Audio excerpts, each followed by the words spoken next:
Hey people, what's up? What's up? What's up? So here are your notes for LL5, looking at restatement versus contrast and context clues. So if you don't have these notes, if you were absent, if you were slacking just a little bit, then here you are. Make sure you get these in. Remember, your test is next week, so make sure you have these notes ready to go because they will be a part of it. When we're talking about context clues, we already know the basis. I mean, you've known context clues for a while now. We know we're looking at information within sentences, sentences before or sentences after that help us come to some understanding of unfamiliar words that is used within that context or within the situation or the event on that page.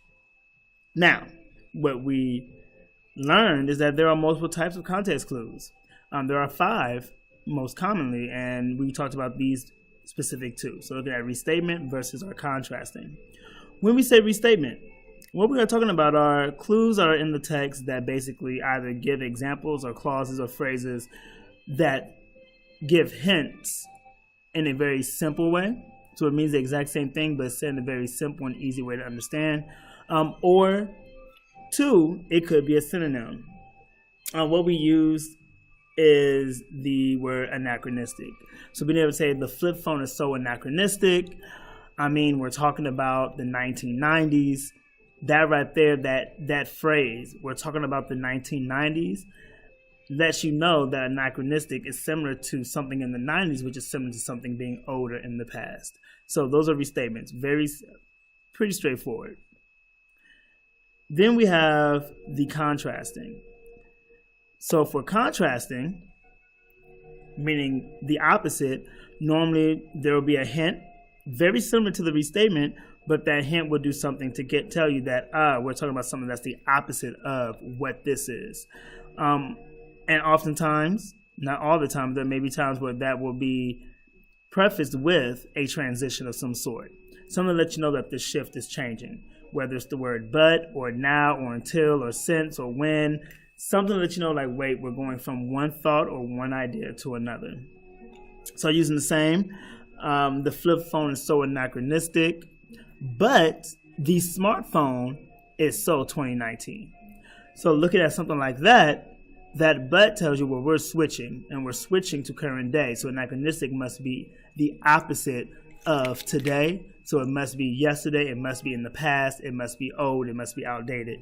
And so that can kind of help if we're using that transition word there. All right. What we did for the CFU is we looked at the word divert, knowing that divert could mean change, but thinking about, well, what? And so we had a lot of people who got a little bit tripped up because they were like, oh, well, I see it says how to move the stream. To divert its waters to the twisting path. But keeping in mind, the stream is not the water. The stream is the path in which the water is going in, or the direction in which the water is moving to. A lot of people brought up, like, well, you can't really move water. And there was debates going on with that. But that was a good way to think about it if we're trying to do process of elimination. But what we should have noticed is this word now. And so now should say, wait, something's changing. Something's different. Because it divert its waters to the twisting path it now took. Meaning that before it was twisting, it was doing something else. So divert must mean to change. And that's kind of where we are. There's 2 ways of writing this out, as we talked about in class. The first is this. So writing it clearly out. The meaning of the word divert used on page 40 is to change. The author used a contrast and context clue to help me determine the meaning using the transition now to describe how the path of water was now twisting, which is possibly a change from when it wasn't twisting. So showing me that you understand and that you can break down everything about just that one sentence and how a contrast and context clue works. If that's difficult, there's the showing, and I'm going to do a different version of the show. And the showing will look like this. And let's see if I can actually make this wider for you. Maybe not. But with this one, it's the same thing. You write the sentence out. You box the word you're trying to understand.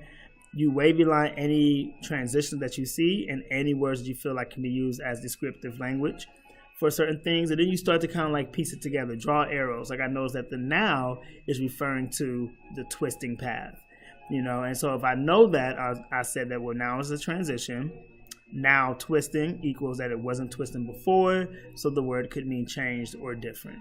So that's another way of doing it. If you can't really write it out and it's best for you to show it, then write the sentence out and show your thinking with annotations.